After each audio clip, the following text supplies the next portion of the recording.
November 30th meeting of the Transportation Committee will now come to order. Madam Clerk, could you please call roll? Mr. Baroth? Here. Mr. Cassetti? Here. Chairman Colby? Here. Mr. Daniele? Here. Mr. Gamble's excused. Mr. Howland? Here. Mr. Lee? Here. Mr. O'Brien? Here. Mr. Rocco? Here. Is there anyone signed up at this time to address this? There is not. Is there anyone here that would like to address this committee at this time? You want to address the committee? Okay. The next item on the agenda of the approval of the minutes, you have the October 26 minutes before you. They will stand approved unless the clerk is notified of any changes by the end of the day. We have a presentation from the esteemed Scott Adair, the financial officer, on the proposed budget of Monroe County's budget as it relates to the Transportation Committee. Scott. You obviously missed the last day. The word esteemed?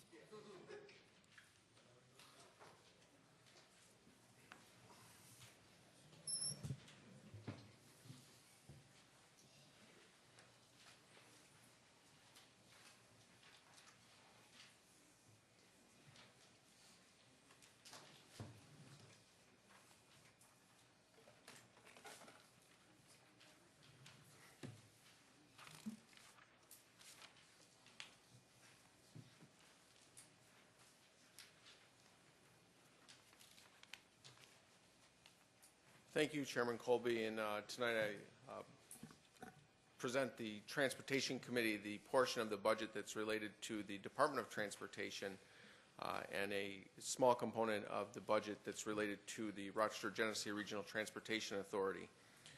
The 2012 County Executive's proposed budget, operating budget, is approximately $940 million, of which all of the appropriations that are part of transportation and this committee are contained in here in both the mandated, non-mandated, and debt service area. Again, where all the money goes by functional area is transportation, $55.6 million or 5.9% of the $940 million.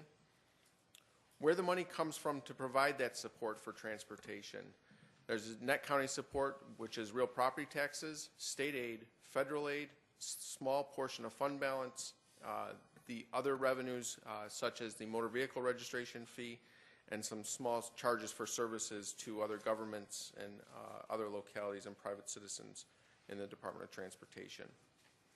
Transportation Department's budget in front of you this evening is approximately $31.2 million in appropriations. That's up approximately $2.5 million from last year. The predominant driver of this increase is debt service at approximately $2 million from last year. Again, debt service ebbs and flows depending on the market and what we have as far as debt service payments go.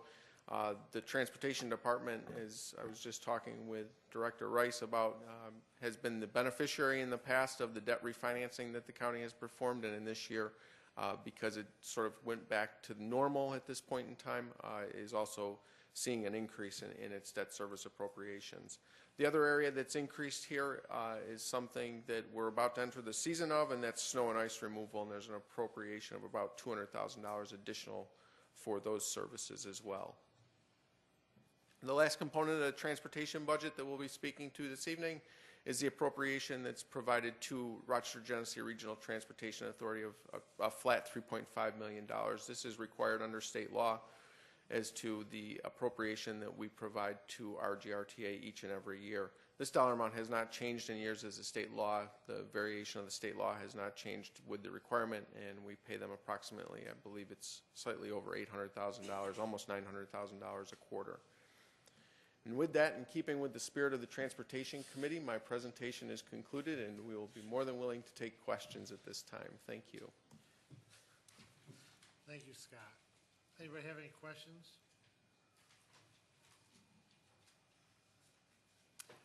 Legislator Lee. On page 340, through the chair to the administration, using $500,000 of the fund balance in 2012, where did this come from? Through the chair, at the end of 2010, the unrestricted fund balance in the road fund was approximately slightly greater than $600,000. It was determined at that point in time that we should use $500,000 of that to provide support to the operations of the transportation department. Okay. And one more part. Doesn't the highway fund balance to zero with contributions from the general fund? Through the chair, I guess the answer to that is not exactly. What happens ultimately is a transfer is made from the general fund each year to support the road fund, and this is an accumulation of surpluses that had been provided to the road fund over the years, and ultimately we're using some of that surplus this year to balance the transportation budget. Okay, thank you. Do you have any more questions? The budget? Legislator Bryan. Thank you. Through the chair, I have a number of questions related to the budget, and I had them by page order, so not necessarily logical order, but by page order I thought would be most convenient. On page 337, the basic pie chart that was presented, it basically talks about the $32 million for the transportation budget 2012, but it notes at the bottom that it does not reflect the deductions of service chargebacks. And I was curious about two things. What are some of these notable chargebacks? What sort of things are we talking about? And what's the approximate percentage of deductions of service chargebacks of the total $31 or $32 million? How much are we talking about? Through the chair, the approximate amount of service chargebacks in the Department of Transportation is approximately $1.7 million. For such things as, through the chair, such as an example? Through the chair, let me flip to the page and I'll get that answer to you. Thank you.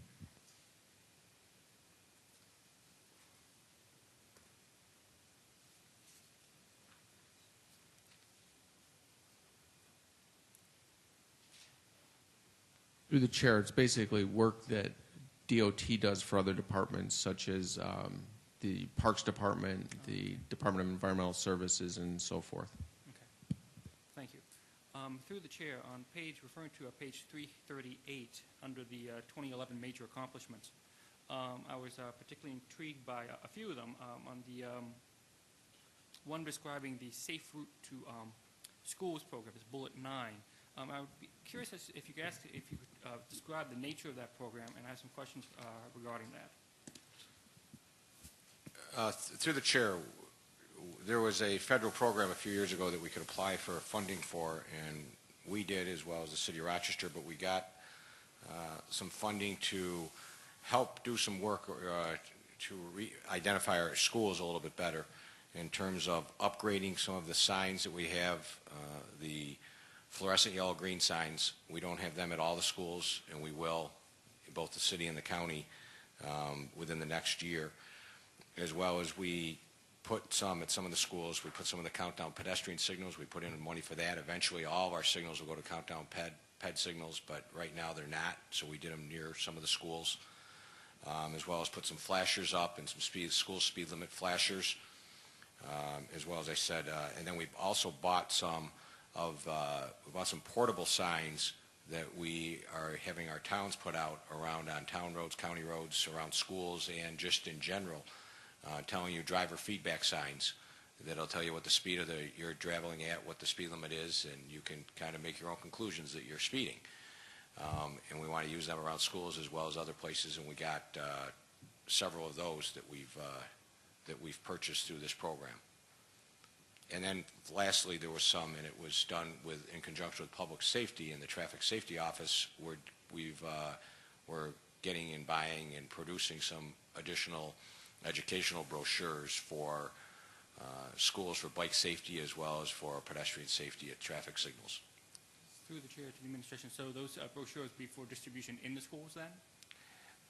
In the schools as well as yes, primarily in the schools, but they might be appropriate for adults as well in some of them, but they would be available for the schools, and I think the Office of Traffic Safety does that now, and now they'll have more of them to do. And we've revamped and upgraded the brochures. Thank you. And through the chair, clarification, when we talk about the schools, are we talking about all schools, public and private, public only, or what schools are we talking about? When I'm talking about schools for the Safe Routes to School program for the signs, it would be the public schools as well as the parochial schools and if there is the charter schools or whatever, if we know about where they are or anything like that. I wouldn't say necessarily like a Montessori school because they're probably not walking.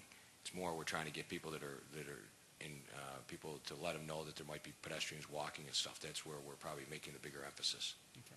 So through the chair to the administration then, there was a selection process, or at least a process to determine which schools would be most appropriate to utilize these funds for, correct? Through the chair, yes, but we have a list of all the ones we now have the school signage at, and so I knew which ones I needed to upgrade to the fluorescent yellow greens. And then we also looked at where we thought it was appropriate to put school speed limits where we might not have had them before, or the countdown pedestrians. We looked at those based on where where the signals were in relation to schools. Okay. And a final question regarding this program, through the chair to the administration. Am I correct to assume that if a school was not on that list originally or did not have signs originally, they were probably unaware of the process in general, so there's no appeals process, no way of saying, hey, we'd like a sign too, or hey, we'd like an upgrade as well. That was not a part of this program? Well, if there's any schools that are that think they're in need of signs and they're on county or city streets, they just have to make us aware of it, and we would look at it to see if it would be appropriate to put what traffic control devices in around the school. And we would add to that, whether it might not be get reimbursed as part of this program, but we would just do that under the normal course of business. Excellent.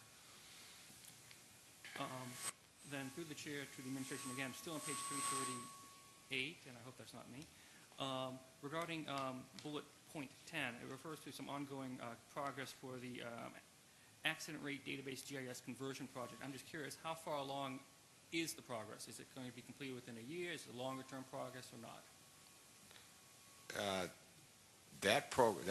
This legislature just approved the engineering consultant to start work on that. So sometime next year that work will be done. Well, we'll be done within the year then. The work that they need to do, so then we can use the state accident information to get our accident rates, yes. Thank you.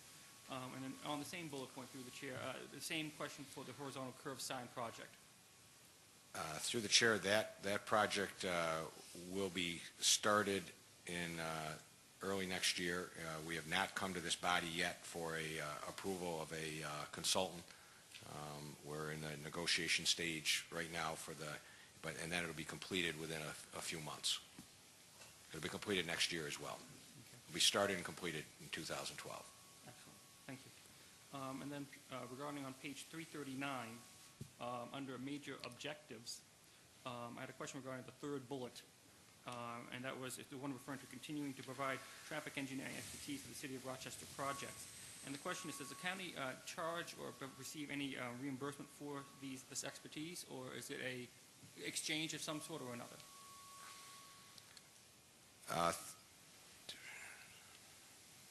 Through the chair, no, the county does not get any reimbursement from the city for providing our traffic engineering expertise for any projects. And then a follow-up question regarding that. I assume then, of course, that this expertise is also supplied to towns and other entities as they might require or ask. Through the chair is the traffic engineering expertise, yes, but we actually do much more for the city than we do the towns in terms of we are responsible for the traffic signals as well as all the traffic signs on city streets. Okay, thank you. And then through the chair, still on page 338, regarding the seventh bullet, which is about in-bloom sites and adopt the highway roads. I would like to say I've always loved these programs, and I always get excited about them. I think there's good work there. My question is what, if any, costs are involved in this process, and how much has there been any decline in the volunteerism associated with such programs? Through the chair, for the Adopt a Highway, the cost for us is to provide the appropriate traffic safety training to the groups one time or more if they change over, as well as we provide the bags for them to pick up the trash and a couple signs that they use, and they go out and do it 3 to 4 times a year. With the in-bloom sites, we do provide the flowers and the plantings and for the in bloom sites, or most of them anyways. And then the groups does the planting, and we work in conjunction with the Parks Department in managing this program. Okay. So through the chair to the administration, it'd be correct to assume then that as a matter of course, the Transportation Department would have a little difficulty in expanding such efforts if there was an interest? Through the chair, the Adopt a Highway wouldn't be a problem. Very, very low cost to expand that program. In Bloom, I think we're at kind of the right number and the right location of sites. I don't know if that's something that we're really looking necessarily to expand. If there was somebody had a real good site and wanted to be there, that's something we could look at. But we would always consider, but we're not out looking for new sites. Okay, fair enough. Thank you. And through the chair, still on the same page, ninth bullet, regarding the upgrade of traffic signs to meet the National Manual of Uniform Traffic Control Device Standards, my question simply is how far along are we, and do you find how far along we are at an acceptable rate of advance? Are we doing as well as we should be doing? It's a tough one, I know. Through the chair, we had gotten some done by through the stimulus program back a few years ago. We've been doing this, started doing this back in late 2007. Off the top of my head, I don't know where we are right now in terms of the number, and it's towards our 80 or 85,000 signs that we have to upgrade. The one to meet the new retroreflectivity standards, but there is a move that we do not maybe have to meet the compliance dates that they had said previously of when we had to have the signs done by. But do I find it acceptable where we're going? Yes, I'm hoping in the next 7-8 years we'll be complete, but all good things take time. Okay. Then a general question then through the chair regarding an issue that arose before this committee on several occasions, and I was curious as to any new developments regarding the state's past interpretation of when and how many variances would be required for construction projects, and they had changed that so the more variances were required, or at least they said so, the budget costs were going up, as you may recall. And then there was an interpretation that perhaps this would not be the case anymore. Do you know, or does anyone in the administration know where the state stands on this now? Through the chair, I don't think I got with the state. What was the began with a V? I didn't hear that part. When we have through the chair, when we have proposed projects to upgrade roads or to repair a bridge, we need to get variances and maps of the variances. Oh, easements. Easements. I'm sorry, I said variance. My apologies. I meant easements. Easements and that would cost additional funds, and that was a change in policy. And so my question was, where do we stand on that now? Through the chair, we made some actually good progress with that, and the one that came through this legislative body earlier this year on involving Lincoln. Lincoln Road was kind of the example. We have worked with the state, and they have, I guess, relooked at or maybe reinterpreted what they were saying. There's always room for interpretation by one individual versus another, and how one individual in one region might have been interpreting something, and the main office and somebody else might have been interpreting different.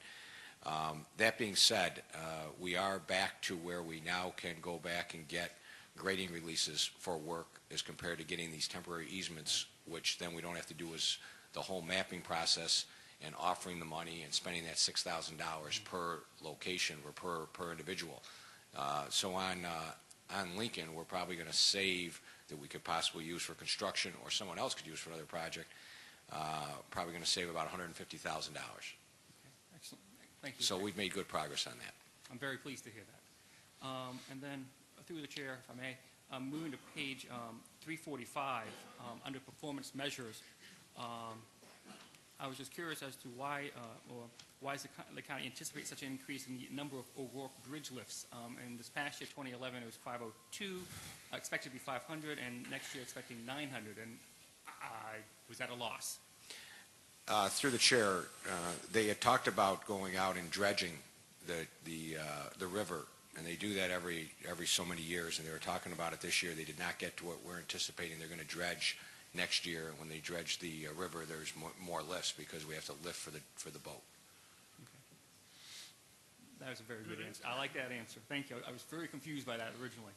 And then my final question, I believe, and it's way on page 608, and it's regarding item number 504330, which is Public Works Services for Towns. And basically, it talks about the use of town crews is increasing for road maintenance by 27%. If you add up the 2010 to 2011 to 2012, it goes up by 27%. And is this is utilizing the town road crews more efficient than utilizing the private contractors, which I believe the funds which are switched out from the private contractors? Is that considered to be a more efficient use of the funds? Well, through the chair, I think they both have their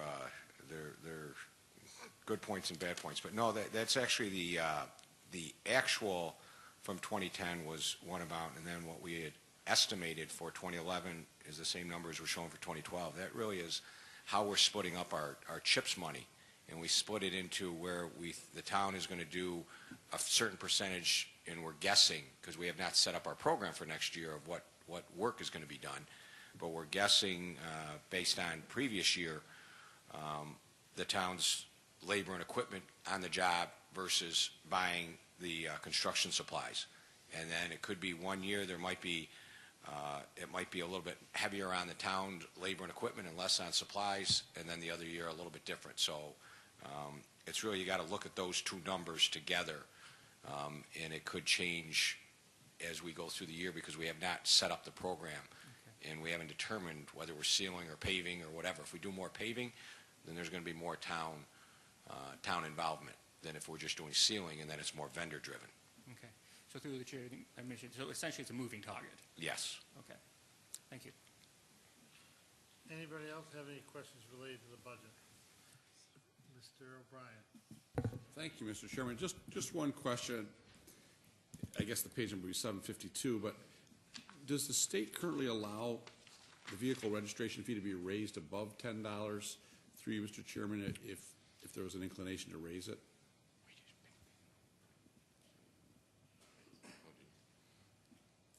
Through the chair, I do not believe so. I believe that when we assessed that registration fee, that was at the upper end of the limit regarding that, but I will follow up on that and get back to you. Thank you. Anybody else have any other questions related to the budget? Seeing none, we'll move on to new business. Madam Clerk. Referral 11-282. Moved by legislator Cassetti, second by legislator Howland. Any questions? Seeing none, all those in favor say aye. Aye. Next item. Referral 11-283. Moved by legislator Rocco, second by legislator Daniele. Any questions? Seeing none, all those in favor say aye. Opposed, motion carried. Is there any other matters to become before this committee?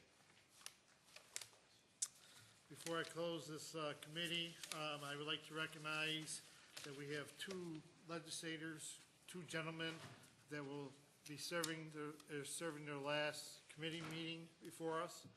That's Legislator Cassetti and Legislator Lee. They're both being term limited out, and it's probably one of the lost sides of the term limit issue is we're losing a wealth of knowledge these gentlemen have given our county.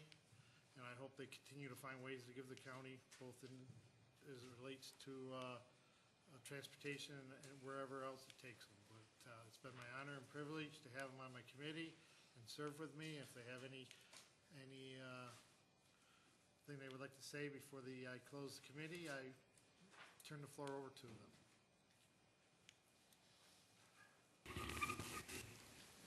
Thank you, Chair.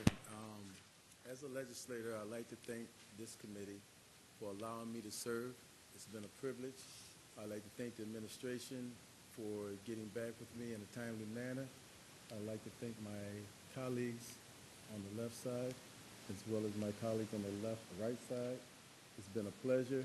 I am really going to miss being in the legislature. I've been in here a little bit over 10 years, and I wish you guys speed in doing the people's business, and maybe I'll see you again. Thank you. Mark? Thank you. It seems almost like yesterday when Cal and I were sitting downstairs in the county executive's office with our orientation, as legislators, and the time certainly goes by very quickly. But as I had mentioned earlier in my Environment and Public Works Committee meeting, it's been a pleasure serving with everybody, and I hope to, maybe see you sometime in the future. And I guess if I have any thing to say without sound like preaching, is that we always keep first and foremost in mind the betterment of the entire community. Thank you. Thank you for both of you, gentlemen. There being no further business, the November 30th meeting of the Transportation Committee stands adjourned. The next meeting of the Transportation Committee will be announced